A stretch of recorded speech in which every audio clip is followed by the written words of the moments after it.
கோவையில் அதிமுக பொதுச் செயலாளர் பழனிசாமியை கண்டித்து ஆர்ப்பாட்டம் நடைபெறுகிறது. திமுகவினர் இந்த ஆர்ப்பாட்டத்தை முன்னெடுக்கிறார்கள். கோவையில் அதிமுக பொதுச் செயலாளர் பழனிசாமியை கண்டித்து திமுக இளைஞர் அணியினர் ஆர்ப்பாட்டம் நடத்தி வருகின்றனர். கோயில் நிதியில் கல்வி தொடர்பான பழனிசாமியின் கருத்தை கண்டித்து திமுக சார்பில் இந்த ஆர்ப்பாட்டம் நடைபெறுகிறது. மாணவரணி செயலாளர் ராஜீவ்காந்தி தலைமையில் ஆர்ப்பாட்டம் நடைபெறுகிறது. இந்த ஆர்ப்பாட்டத்தில் ஏராளமானோர் பங்கேற்றிருக்கிறார்கள். கோயில் நிதியில் கல்லூரி கட்டுவதா என்று எதிர்க்கட்சித் தலைவர் எடப்பாடி பழனிசாமி பேசியிருந்தார். இந்நிலையில் இதை எதிர்த்து திமுக இளைஞர் அணியைச் சேர்ந்தவர்கள் கோவையில் ஆர்ப்பாட்டம் நடத்தி வருகிறார்கள்.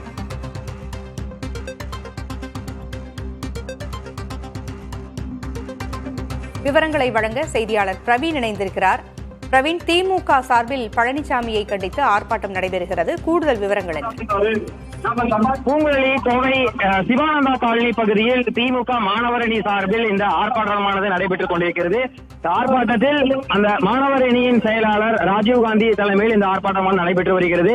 இதில் கோவை மாவட்ட நிர்வாகிகள், ஈரோடு மாவட்ட எம்பி, கோவை எம்பி உள்ளிட்டோர் கலந்து கொண்டிருக்கிறார்கள். அதாவது மத்திய அரசு தொடர்ச்சியாக மாநிலங்களுக்கு கொடுக்க வேண்டிய கல்வி நிதியை கொடுக்காமல் இருப்பது மற்றும் சமீபத்தில் கோவைக்கு வந்திருந்த எதிர்க்கட்சித் தலைவர் எடப்பாடி பழனிசாமி அறநிலைத்துறை சார்பில் கிடைக்கும் நிதிகளில் பள்ளி கல்லூரிகள் கட்டுவதற்கு கண்டனம் தெரிவித்து பேசியதற்கு எதிர்ப்பு தெரிவிக்கும் விதமாக இந்த ஆர்ப்பாட்டம் நடைபெற்று வருகிறது. சிவானந்தா காலனி பவர் ஹவுஸ் பகுதியில் நடக்கக்கூடிய இந்த ஒரு ஆர்ப்பாட்டத்தில் 5000க்கும் மேற்பட்ட திமுகவை சேர்ந்தவர்கள் கலந்து கொண்டிருக்கிறார்கள். பூங்குழலி, தகவல்களை வழங்கியமைக்கு நன்றி பிரவீன்.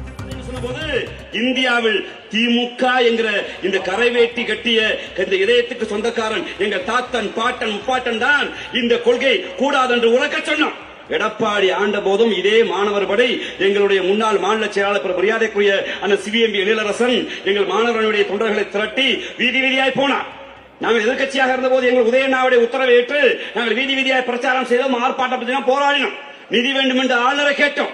இந்த 4 வருஷத்துல பல்லிழிக்கிற பழனிசாமி தன்னுடைய முதலாளிகள் அமித்ஷாவிடம், மோடியிடம் பல்லிழிக்கிற பழனிசாமி என்றைக்காவது ஒரு நாள் பொதுவெளியில நீட் வேண்டாம் என்று ஆர்ப்பாட்டம், ஒரு போராட்டம், எங்களுக்கு நியூ எஜுகேஷன் பாலிசி வேண்டாம் ஒரு ஆர்ப்பாட்டம், ஒரு போராட்டம், மௌலானா அபுல் கலாம் ஆசாத்தின் பேர் வழங்கப்பட்ட மதச்சிறுபான்மை மக்களுக்கு வழங்கப்படுகிற நிதித்தொகை. மாணவரணி செயலாளர் ராஜீவ்காந்தி தலைமையில் திமுகவினர் இந்த ஆர்ப்பாட்டத்தை நடத்தி வருகிறார்கள். கோயில் நிதி பற்றிய பழனிசாமியின் கருத்திற்கு கண்டனம் தெரிவித்து இந்த ஆர்ப்பாட்டம் நடைபெற்று வருகிறது.